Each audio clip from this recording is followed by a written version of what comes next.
नाम। गोवर्धन का हलवा दिखाता है अपना जलवा। गोवर्धन की सेवा मिलता है मिश्री और मेवा। मानसी गंगा का स्नान चारों धाम के तीर्थ के समान। गोवर्धन को जो सजाए उसका तो कुल संवर जाए। गोवर्धन का जो है सवाली उसकी तो हर दिन होली और हर रात दिवाली। बोलिए श्री गिरिराज गोवर्धन की जय हो। जय श्री कृष्णा, राधे राधे। आपको सभी को अन्नकूट की बहुत बहुत शुभकामनाएं। भगवान सभी की मनोकामनाएं पूरी करें, सभी पर अपना आशीर्वाद बनाए रखें। इसी के साथ आइए सुनते हैं अन्नकूट के दिन सुनी जाने वाली, गोवर्धन पूजा के दिन सुनी जाने वाली सभी कहानियां। बोलिए श्री कृष्ण भगवान की जय हो। दीपावली के दूसरे दिन अन्नकूट की रसोई बनाई जाती है। सब तरह की रसोई और मिठाई बनाकर भगवान का भोग लगाया जाता है। ब्राह्मण जिमाए जाते हैं। अन्नकूट का प्रसाद सभी को बांटकर खुद भी खाएं। सुबह नहा धोकर पहले गोवर्धन की पूजा करें। गोवर्धन गोबर से बनाएं। गोवर्धन पर जल, मोली, रोली, फूल, दही, तेल में भिगोकर रुई तेल का दिया जलाओ। मूंग की दाल, चीनी, 4 गुड़ की सुहाली, दक्षिणा, सफेद कपड़ा चढ़ाओ। गोवर्धन के सिर पर झरना रख दो। पूजा करने के बाद उस झरने को वापस अपने घर में रख लो। 4 फेरी लगाओ, गोवर्धन के गीत गाओ और गोवर्धन की कथा सुनो। अब सुनते हैं गोवर्धन की कथा। एक दिन भगवान कृष्ण ने देखा कि पूरे ब्रज में तरह तरह के मिष्ठान और पकवान बनाए जा रहे हैं। पूछने पर पता चला कि वृकासुर संहारक मेघ देवता देवराज इंद्र की पूजा के लिए तैयारी हो रही है। इंद्रदेव प्रसन्न होंगे तभी वर्षा होगी, गायों को मिलेगा चारा और जीविकोपार्जन की समस्या भी हल होगी। यह सुनकर भगवान श्री कृष्ण इंद्र की निंदा करते हुए कहते हैं कि उस देवता की पूजा करनी चाहिए जो प्रत्यक्ष आकर पूजन सामग्री को स्वीकार करे। गोपों ने सुना तो कहा कि कोटि कोटि देवताओं के राजा इंद्र की इस तरह से आपको निंदा नहीं करनी चाहिए। भगवान कृष्ण बोले कि इंद्र में क्या शक्ति है जो पानी बरसाकर हमारी सहायता करेगा। उससे ज्यादा शक्तिशाली और सुंदर तो यह गोवर्धन पर्वत है जो वर्षा का मूल कारण है। हमें इसकी पूजा करनी चाहिए। भगवान श्री कृष्ण की वागजाल में फंसकर सभी ब्रजवासियों ने चारों ओर धूम मचा दी। इसके बाद नंद जी ने ग्वाल गोपों को एक सभा में श्री कृष्ण से पूछा कि इंद्र की पूजा से तो दुर्भिक्ष उत्पीड़न समाप्त होगा, चौमासे के सुंदर दिन आएंगे, पर गोवर्धन की पूजा से क्या होगा। तब भगवान श्री कृष्ण ने गोवर्धन की प्रशंसा की और कहा कि गोप गोपियों की आजीविका का एकमात्र साधन गोवर्धन ही है। भगवान की बातें सुनकर सभी ब्रजमंडल वासी बहुत प्रभावित हुए और अपने घर में जा जाकर बहुत सुंदर सुंदर मिष्ठान पकवान बनाकर पर्वत की तराई में श्री कृष्ण द्वारा बताई विधि से गोवर्धन की पूजा करने लगे। भगवान की कृपा से ब्रजवासियों द्वारा अर्पित सभी पूजन सामग्री को गिरिराज ने स्वयं स्वीकार किया और सबको खूब आशीर्वाद दिया। तब सभी जन अपना पूजन सफल समझकर बड़े प्रसन्न हो रहे थे। तभी नारद जी इंद्र महोत्सव देखने की इच्छा से ब्रज में आ गए। पूछने पर सभी ने कहा कि श्री कृष्ण जी की आज्ञा से इस वर्ष इंद्र महोत्सव को समाप्त कर दिया गया है और इसके स्थान पर गोवर्धन पूजा की जा रही है। इतना सुनते ही तो नारद जी उल्टे पांव इंद्रलोक में गए और वहां जाकर बोले कि हे राजन, तुम महलों में सुख की नींद की खुमारी ले रहे हो, उधर ब्रजमंडल में तुम्हारी पूजा समाप्त करके गोवर्धन की पूजा हो रही है। इस बात को इंद्र ने अपनी मानहानि समझा। मेघों को आज्ञा दी कि गोकुल में जाकर प्रलयकालिनी मूसलाधार बारिश कर दें और सभी गांवों को तहस नहस कर दें। इंद्रदेव की आज्ञा से पर्वताकार प्रलयकारी बादल ब्रज की ओर उमड़ पड़े। भयंकर वर्षा को देखकर संपूर्ण ब्रजमंडल घबरा गया। सभी ब्रजवासी श्री कृष्ण जी की शरण में गए और बोले, हे भगवान, इंद्र हमारी नगरी को डुबाना चाहते हैं, अब क्या करें। तब श्री कृष्ण जी बोले कि तुम लोग गायों के सहित गोवर्धन की शरण में चलो, अब वही तुम्हारी रक्षा करेंगे। इसी तरह से सभी ग्वाल बाल गोवर्धन की तराई में पहुंच गए। श्री कृष्ण ने गोवर्धन को अपनी कनिष्का उंगली पर उठा लिया और 7 दिन तक उसी की छाया में सभी गोप गोपिकाएं सुख से रहे। भगवान की कृपा से उन्हें एक छींटा भी नहीं लगा। इससे इंद्र को महान आश्चर्य हुआ। तब भगवान की महिमा समझकर और अपना गर्व नष्ट जानकर वह स्वयं ब्रजमंडल में आए और भगवान श्री कृष्ण के चरणों में गिरकर अपनी मूर्खता पर महान पश्चाताप किया। 7वें दिन भगवान ने गोवर्धन पूजा करके अन्नकूट उत्सव मनाने की आज्ञा दी। बस तभी से यह उत्सव अन्नकूट के नाम से मनाया जाने लगा। बोलिए श्री कृष्ण भगवान की जय हो। अब आपको सुनाती हूँ गोवर्धन लीला की एक और कहानी। जब भगवान श्री कृष्ण ने गोवर्धन पर्वत को धारण किया, तब भगवान ने अगस्त्य ऋषि का आह्वान किया कि अगस्त्य ऋषि आओ और देवराज इंद्र के द्वारा जो जल यहाँ पर एकत्र हुआ है उसे पी जाओ। तब अगस्त्य मुनि आए और एक ही घूंट में सारा जल पी गए। अगस्त्य मुनि एक ऐसे ऋषि हैं जिनके पास समुद्र को भी एक घूंट बनाकर पीने की शक्ति है। ऋषियों में अत्यंत शक्तिशाली ऋषि अगस्त्य जी शिव जी के परम भक्त थे। एक बार माता पार्वती, जो देवी अन्नपूर्णा भी कहलाती हैं, उन्होंने भगवान शंकर से निवेदन किया कि हे महादेव, मेरी इच्छा है कि मैं संसार के सभी साधु महात्माओं को भोजन कराऊं, इसीलिए आप सभी को आमंत्रित करें। इस पर शिव जी ने जो प्रतिष्ठित संत और ऋषि मुनि थे उनको स्वयं बुलाया और कुछ को बुलाने के लिए गणों को भेजा। इस तरह संसार के सभी साधु संत और ऋषि मुनियों को आमंत्रित किया। लाखों साधु संत और ऋषि मुनि वहां पर एकत्रित हो गए। माता पार्वती ने सैकड़ों व्यंजन भरपूर मात्रा में बनवाए, जिनको खा खाकर सभी साधु संत और ऋषि मुनि थक गए, पर व्यंजन ज्यों के त्यों पड़े थे। तब माता पार्वती ने शिव जी को ताना मारा, हे प्रभु, ये आप कैसी कैसी महात्मा लेकर आए हैं, जरा जरा सा खाते हैं, देखिए तो मेरा सारा भोजन ऐसे ही रखा है। ऐसे कोई महात्मा तो लेकर आते जो ज्यादा मात्रा में खाएं। तब शिव जी ने कहा, हे देवी, तुम तो स्वयं अन्नपूर्णा हो, तुम्हारा अन्न कोई कैसे तोड़ सकता है। तब माता पार्वती जी बोली कि नहीं, मुझे ऐसे तृप्ति नहीं हुई, मैं तो दोबारा ब्रह्म भोज देना चाहती हूँ, और इस बार ऐसे महात्मा को बुलाइए जो कम से कम एक परात भोजन तो खाएं। तब शिव जी ने देखा कि पार्वती जी के मन में अन्नपूर्णा होने का अभिमान है, इनका अभिमान तो हिलाना पड़ेगा। शिव जी सीधे अपने परम भक्त अगस्त्य ऋषि के पास गए और उन्हें भोजन का निमंत्रण दिया और कहा कि आप हमारा आतिथ्य स्वीकार करें। मेरी प्रिय पत्नी ने ढेरों व्यंजन बनाए हैं, आपको भर पेट खाना है। अगस्त्य ऋषि ने आश्चर्य से कहा, हे प्रभु, ये आप क्या कह रहे हैं। तब महादेव जी बोले कि मैं सही कह रहा हूँ, आपको भर पेट खाना है, तो चलिए। तो माता पार्वती ने और भी ज्यादा व्यंजन बनाए। ऋषि अगस्त्य जी जाकर बैठ गए कि कहा, माता भोजन लाइए, बहुत भूख लगी है। पार्वती जी दासियों के साथ थालियों में भोजन लेकर आई। तब अगस्त्य ऋषि जी बोले कि छोटे छोटे बर्तनों से बात नहीं बनेगी, पूरे पात्र ले आओ। अगस्त्य ऋषि एक बार में पूरा पात्र खाली कर देते और फिर कहते कि और लाओ। कुछ देर में तो अन्नपूर्णा माता की सारी व्यवस्था चरमराने लगी।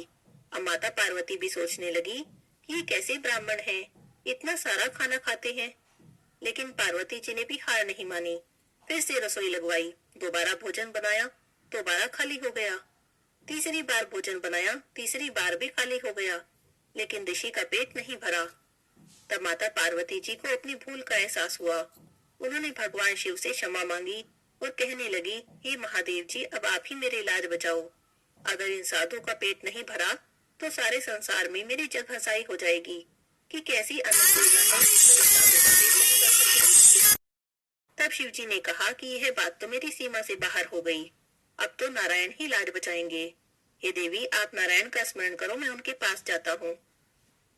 माता पार्वती कैलाश पर बैठकर ही नारायण का स्मरण करने लगी। शिव जी चले गए नारायण के पास। तो बोलिए, भगवान ने कहा कि कैसे आए हैं। भगवान बोले कि मैं सब जानता हूँ क्या हो रहा है, इसीलिए मुझे जाना ही होगा। भगवान विष्णु एक साधु का वेश बनाकर आए और अगस्त्य ऋषि के बराबर में आसन लगाकर बैठ गए। पत्तल लगाई और थोड़ा सा भोजन परोसा, जिसको खाकर भगवान ने अपने पेट पर हाथ फेरा और बोले कि मैं तो तृप्त हो गया, मैं तो तृप्त हो गया। जब स्वयं जगन्नाथ तृप्त होते हैं, जब जगत तो तृप्त हो ही जाता है। अगस्त्य ऋषि देख रहे थे कि मेरा पेट कैसे भर गया। अगस्त्य ऋषि का पेट भरा सो भरा, जगत में जितने भी प्राणी थे सबका पेट पूरा भर गया। अब अगस्त्य ऋषि को एहसास हुआ कि ये कोई साधु नहीं है जिन्होंने मेरा पेट भरा, ये तो स्वयं जगन्नाथ है, स्वयं नारायण है। तब नारायण साधु के भेष में बोले कि अगस्त्य जी अब चलो। तो अगस्त्य जी कहने लगे, प्रभु रुको, थोड़ा पानी तो पी लेने दो। अब तो भगवान ने ऋषि का हाथ पकड़ लिया और बोले, अभी पानी पीने का समय नहीं है, द्वापर के अंत में गोवर्धन लीला करूंगा, उस समय तुम्हारे भर पेट पानी पिलाऊंगा। चलो अब पार्वती जी का पीछा छोड़ो। तब ऐसे भगवान ने शिव जी और पार्वती जी की लाज बचाई। तो श्री कृष्ण परिपूर्ण भगवान है। जितने भी पूर्ण स्वरूप है वो श्री कृष्ण में पहले से ही विराजमान है। बोलिए श्री कृष्ण भगवान की जय हो। गोवर्धन लीला के बाद सभी ब्रजमंडल वासी श्री कृष्ण के नाम की चर्चा कर रहे थे। सभी ब्रजवासी श्री कृष्ण की जय जयकार कर रहे थे और उनकी महिमा का गान कर रहे थे। ब्रज के गोप गोपियों के मध्य कृष्ण की ही चर्चा थी। एक स्थान पर कुछ गोप गोपिकाएं इकट्ठा हुई और चर्चा कर रही थी। तभी एक गोप बोले कि इसमें श्री कृष्ण की क्या विशेषता थी, ये काम तो हम भी कर सकते थे। तभी वहां पर राधा रानी की सखी ललिता जी आ गई और तुरंत बोल उठी, हाँ हाँ, हमने भी देखी है तुम्हारी योग्यता। जब कृष्ण ने पर्वत उठाया था तब तुम सभी ने अपनी अपनी लाठियां पर्वत के नीचे लगा रखी थी और कृष्ण से हाथ हटा लेने को कहा था। लेकिन हाथ हटाना तो दूर, कान्हा ने जरा सी उंगली टेढ़ी की और तुम सबकी लाठियां टूट गई। तब तुम सब मिलकर यही बोले थे कि कान्हा तुम ही संभालो। तब कान्हा ने ही पर्वत को संभाला था। यह सुनकर गोप ने कहा, हाँ हाँ, मान लिया, कान्हा ने ही संभाला था, पर हमने प्रयास तो किया, तुम सबने क्या किया। यह सुनकर ललिता जी बोली, हाँ हाँ, देखी है तुम्हारे कान्हा की शक्ति। माना हमने कुछ भी नहीं किया, पर हमें हमारी सखी राधा रानी ने तो बहुत कुछ किया। तब सभी आश्चर्य से पूछने लगे कि अच्छा बताइए, राधा रानी ने क्या किया, हमें भी तो पता चले। तब ललिता जी बोली कि पर्वत तो हमारी राधा रानी ने ही उठाया था, कृष्ण का तो बस नाम हो गया। यह सुनकर तो सभी गोप हंसने लगे और बोले, लो जी, अब ये राधा रानी कहाँ से आ गई पर्वत उठाने में। पर्वत उठाया कान्हा ने, हाथ दुखे कान्हा ने और श्रेय मिले राधा रानी को। 7 दिन तक एक स्थान पर खड़े रहे कान्हा, न भूख की चिंता, न प्यास की, न थकान का कोई भाव और न ही दर्द का।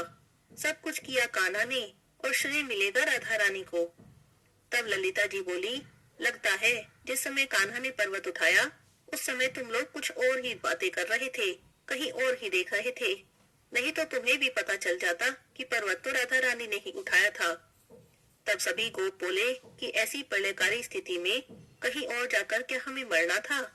एक कृष्ण ही तो हम सबका आश्रय थे, जिन्होंने हम सबके प्राणों की रक्षा की। तब ललिता जी बोली, तुम सब वही थे, तब भी तुम्हें नहीं पता चला कि पर्वत राधा रानी ने उठाया था। सभी कहने लगे कि हमने तो ऐसा कुछ भी नहीं देखा। तब ललिता जी बोली, अच्छा बताओ, कान्हा ने पर्वत किस हाथ से उठाया था। तो सब बोले कि कान्हा ने तो पर्वत अपने बाएं हाथ से ही उठा लिया था, दाएं हाथ की तो आवश्यकता ही नहीं पड़ी। ललिता जी बोली, तभी तो मैं कहती हूँ कि पर्वत हमारी राधा रानी ने उठाया था, कृष्ण ने नहीं। कृष्ण अगर अपनी शक्ति से पर्वत उठाते तो दाएं हाथ से उठाते, पर उन्होंने बाएं हाथ से पर्वत उठाया, क्योंकि किसी भी पुरुष का दायां भाग उसका स्वयं का और बायां भाग स्त्री का प्रतीत होता है। जब कान्हा ने पर्वत उठाया तो उन्होंने राधा रानी का स्मरण किया, तब पर्वत उठाया। इसी कारण पर्वत को बाएं हाथ से उठा पाए। कृष्ण के स्मरण करने पर श्री राधा रानी उनकी शक्ति बनकर स्वयं पर्वत को धारण कर गई। अब किसी के पास भी ललिता जी के इस तर्क का कोई उत्तर नहीं था। सभी निरुत्तर हो गए थे और ललिता जी राधे राधे करते हुए वहां से चली गई। सत्य ही है, राधे रानी तो भगवान कृष्ण की शक्ति है। जब भी भगवान कृष्ण कोई विशेष कार्य करते हैं तब अपनी शक्ति का स्मरण करते हैं और राधा रानी जी श्री कृष्ण की शक्ति बनकर सदैव कृष्ण के साथ रहती है। इसीलिए तो कहा जाता है, श्री कृष्ण को प्राप्त करना है तो राधा रानी को प्रसन्न कीजिए। जहाँ राधा रानी होगी वहाँ तो कृष्ण अपने आप ही आ जाएंगे। बोलिए जय जय श्री राधे। अब सुनते हैं गणेश जी की कहानी। बोलिए गणेश गजानन की जय हो। एक बार गणेश जी एक छोटे से बालक का रूप बनाकर चुटकी में चावल और चमचे में दूध लेकर निकले। हर किसी से कहने लगे कि कोई मेरी खीर बना दो, कोई मेरी खीर बना दो। लेकिन सब लोग हंसने लगे, भला इतने से चावल और दूध की भी कहीं खीर बनेगी। आगे चले तो एक बुढ़िया माई बैठी थी। कहने लगे, माई मेरी खीर बना दो। तब बुढ़िया बोली, अच्छा ला, मैं बना दूं तेरी खीर। ऐसा कहकर छोटा सा बर्तन चूल्हे पर चढ़ाने लगी। तब गणेश जी बोले, दादी माँ इतने छोटे से बर्तन को क्यों चढ़ा रही हो, तुम्हारे घर में जो सबसे बड़ा बर्तन हो वही चढ़ा दो। अब बुढ़िया माई ने बात मानी, सबसे बड़ा बर्तन चूल्हे पर चढ़ा दिया। उसमें दूध चावल गिरे तो देखती क्या है, जो थोड़े से चावल और दूध बर्तन में डाला था, बर्तन तो पूरा भर गया। तब गणेश जी बोले, दादी जी मैं नहा कर आता हूँ। थोड़ी देर में खीर बनकर तैयार हो गई तो बुढ़िया माई के पोते पोती खीर खाने के लिए रोने लगे। बुढ़िया माई ने कहा, गणेश जी तेरे भोग लगे। ऐसा कहकर चूल्हे में थोड़ी सी खीर डाली और कटोरी भर भर के खीर बच्चों को दे दी। बुढ़िया माई की पड़ोसन ऊपर से देख रही थी। बुढ़िया माई ने सोचा, इसे खीर न दी तो चुगली कर देगी। एक कटोरा भर के खीर उसे भी दे दी। बेटे की बहू ने भी चुपके से एक कटोरा खीर खा ली और कटोरा चक्की के नीचे छुपा दिया। गणेश जी अभी भी नहाकर नहीं आए थे। अब तो बुढ़िया माई को भी भूख लगने लगी। उसने भी एक कटोरा खीर ली, किवाड़ के पीछे बैठकर कहने लगी, गणेश जी आपके भोग लगे। ऐसा कहकर खीर खाना शुरू कर दिया। इतने में गणेश जी आ गए। बुढ़िया माई बोली, आजा रे गणेशिया खीर खा ले, मैं तो तेरी ही राह देख रही थी। गणेश जी बोले, माई मैंने तो खीर पहले ही खा ली। बुढ़िया माई ने पूछा, कब खाई? गणेश जी बोले, जब तेरे पोते पोती ने खाई तब खाई, जब तेरी पड़ोसन ने खाई तब खाई, जब तेरी बहू ने खाई तब भी खाई, और अब तूने खाई तो मेरा तो पूरा पेट भर गया। बुढ़िया माई बोली, बेटा सारी बात सच है, पर बहू बेचारी का नाम मत ले, वो तो सुबह से काम में लगी है, भला उसने खीर कब खा ली? तब गणेश जी ने कहा, चक्की के नीचे देख, झूठा कटोरा पड़ा है, तूने तो कम से कम मेरे भोग लगाया, वो तो वैसे ही खा गई। बुढ़िया माई बोली, बेटा घर की बात है, घर में ही रहने दे, अब बता बची खीर का क्या करूं? गणेश जी बोले, सारी नगरी जिमा दे। बुढ़िया माई नगरी में न्योता दे आई, सारी नगरी जिमा दी। बर्तन फिर भी खीर से पूरा भरा था। राजा जी को पता लगा, उसने बुढ़िया बुलाई और कहने लगे, क्यों रे बुढ़िया, ऐसा बर्तन तेरे घर में अच्छा लगे या हमारे घर में? तब बुढ़िया माई बोली, राजा जी आप ले लो। राजा जी ने खीर का बर्तन महल में मंगा लिया। महल में आते ही खीर में तो कीड़े मकोड़े पड़ गए, खीर से दुर्गंध आने लगी। राजा जी ने बुढ़िया बुलाई, कहने लगे, बुढ़िया इस बर्तन को वापस ले जा, ये बर्तन हम तुझे ही दे देते हैं। बुढ़िया माई बोली, राजा जी आप देते तो पहले ही दे देते, ये बर्तन तो मुझे मेरे गणेश जी ने दिया। बुढ़िया माई ने बर्तन वापस मंगा लिया। बुढ़िया माई के घर आते ही वापस खीर सुगंधित हो गई। अब बुढ़िया माई गणेश जी से बोली कि गणेश जी इस बची खीर का क्या करूं? गणेश जी ने कहा कि झोपड़ी के कोने में गड्ढा खोद के गाड़ दे, उसी जगह सुबह उठकर खोदेगी तो धन के 2 घड़े मिलेंगे। ऐसा कहकर गणेश जी जाने लगे। बुढ़िया माई बोली, इस छोटी सी झोपड़ी में इतने सारे धन का क्या करूंगी? तो गणेश जी ने झोपड़ी की लात मारी, झोपड़ी के जगह पर महल खड़ा हो गया। सुबह उठी तो बुढ़िया माई की बहू फावड़ा लेकर पूरा घर खोदने लगी, कुछ नहीं मिला। तो बहू बोली, सासू जी तारे गणेश जी तो झूठे हैं। सासू जी बोली कि बहू हमारे गणेश जी झूठे तो नहीं है, ला मैं देखूं जरा। वो सुई लेकर खोजने चली तो टन टन करते 2 धन के घड़े मिल गए। तब बहू कहने लगी कि सासू जी गणेश जी तो सच्चे ही हैं। तब सास बोली कि हाँ गणेश जी तो सच्चे हैं, गणेश जी तो भावनाओं के भूखे हैं। ये गणेश जी महाराज जैसे बुढ़िया माई को दिया सबको देना, सबकी मनोकामना पूरी करना। बोलिए गजानन गणेश की जय हो। एक तपसी था और एक लपसी था। तपसी तो भगवान की तपस्या करता और लपसी रोज 1.25 सेर की लापसी बनाता, भोग लगाता, घंटी बजाता और जीव लेता। एक दिन दोनों में झगड़ा हो गया। तपसी बोला कि मैं बड़ा हूँ, लपसी कहने लगा कि नहीं मैं बड़ा हूँ। तपसी बोला कि मैं रोज भगवान की तपस्या करता हूँ, इसीलिए मैं ही बड़ा हूँ। लपसी बोला कि मैं रोज भगवान को 1.25 सेर की लापसी का भोग लगाता हूँ, इसीलिए मैं बड़ा हूँ। दोनों आपस में झगड़ रहे थे। नारद जी वहां से गुजरे तो दोनों को झगड़ते देखा। पूछने लगे कि क्यों झगड़ रहे हो? तब दोनों ने अपनी अपनी बात कह दी। नारद जी बोले कि तुम लोग आपस में झगड़ा मत करो, तुम में से कौन बड़ा है इस बात का फैसला मैं कर दूंगा। अगले दिन सुबह सुबह तपसी और लपसी दोनों नहा कर आ रहे थे। नारद जी ने दोनों के रास्ते में 1.25 करोड़ की अंगूठी रख दी। तपसी ने अंगूठी देखी तो उसने तुरंत उठा ली। इतनी कीमती अंगूठी देखकर उसके मन में लालच आ गया। सोचने लगा कि बड़ी कीमती अंगूठी है, इसे बेचूंगा, बहुत सारे पैसे मिलेंगे। उन पैसों से एक बहुत बड़ा यज्ञ करूंगा और अपने आप को बड़ा साबित कर दूंगा। उधर लपसी ने अंगूठी देखी तो सोचने लगा, अरे किसी की कीमती अंगूठी गिर गई है, लेकिन उसने अंगूठी को हाथ तक नहीं लगाया। सोचने लगा कि कहीं मैंने उठा ली तो चोर डाकू मेरे पीछे पड़ जाएंगे, कहीं मुझे मार दिया तो। वो तो रोज की तरह सवा सेर की लापसी बनाई, भगवान को भोग लगाया, घंटी बजाई और जीव लिया। थोड़ी देर में नारद जी वहां पर आए। दोनों कहने लगे कि बताओ नारद जी, हम दोनों में से कौन बड़ा है। तो नारद जी बोले कि दोनों खड़े हो जाओ। दोनों खड़े हो गए। जैसे ही दोनों खड़े हुए, तपसी के पैर के नीचे से अंगूठी निकली, जो उसने तपस्या करते टाइम अपने पैर के नीचे छुपा ली थी। तो नारद जी तपसी से बोले कि इतनी तपस्या कर ली तूने, पर तेरे मन का लालच अभी तक नहीं गया। जा, अब तुझे तेरी तपस्या का भी कोई फल नहीं मिलेगा। इतना सुनना था कि तपसी तो जोर जोर से रोने लगा। रोते रोते नारद जी के पैरों में गिर गया। बोला, महाराज दया करो और बताओ कि मुझे मेरी तपस्या का फल कैसे मिलेगा। तब नारद जी बोले कि जो अपने घर में गाय कुत्ते की रोटी नहीं बनाएगा तो उसकी तपस्या का फल तुझे मिल जाएगा। दीवा जलाकर हाथ नहीं जोड़ेगा, ब्राह्मण को भोजन कराकर दक्षिणा नहीं देगा, तब उसकी तपस्या का फल तुझे मिल जाएगा। साड़ी देकर भेंट नहीं देगा तो उसकी तपस्या का फल तुझे मिल जाएगा। जो सारी कहानी कहकर तेरी कहानी नहीं कहेगा, तब उसके सारे पुण्य, सारे फल तुझे मिल जाएंगे। बस तभी से सभी कथा कहानी के साथ तपसी लपसी की कहानी जरूर सुननी चाहिए, नहीं तो किसी भी कथा कहानी का फल नहीं मिलता। श्री गोवर्धन जी की भजन आरती। बोले श्री गोवर्धन महाराज की जय हो। श्री गोवर्धन महाराज महाराज, तेरे माथे मुकुट विराज रयो।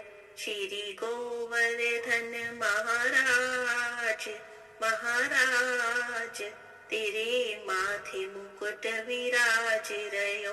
तो पे पान चढ़े तो पे फूल चढ़े, तो पे पान चढ़े तो पे फूल चढ़े, तो पे चढ़े दूध की धार ओ धार। तेरे माथे मुकुट विराज रयो। श्री गोवर्धन महाराज, तेरे माथे मुकुट विराज रयो। तेरे कानन कुंडल साज रयो, तेरे कानन कुंडल साज रयो। ठोड़ी पे हीरा लाल ओ लाल, तेरे माथे मुकुट विराज रयो। श्री गोवर्धन महाराज महाराज, तेरे माथे मुकुट विराज रयो। तेरे गले में कंठा सोने को, तेरे गले में कंठा सोने को। तेरी झांकी बनी विशाल ओ विशाल, तेरे माथे मुकुट विराज रयो। तेरी झांकी बनी विशाल ओ विशाल, तेरे माथे मुकुट विराज रयो। श्री गोवर्धन महाराज, तेरे माथे मुकुट विराज रयो। श्री गोवर्धन महाराज, तेरे माथे मुकुट विराज रयो। तेरी 7 कोस की परिक्रमा, तेरी 7 कोस की परिक्रमा, और चक्लेश्वर विश्राम विश्राम, तेरे माथे मुकुट विराज रयो। श्री गोवर्धन महाराज महाराज, तेरे माथे मुकुट विराज रयो। श्री गोवर्धन महाराज, तेरे माथे मुकुट विराज रयो। बोले श्री गिरिराज गोवर्धन महाराज की जय हो। भगवान सभी पर अपनी कृपा बनाए और सभी की मनोकामना पूरी करें।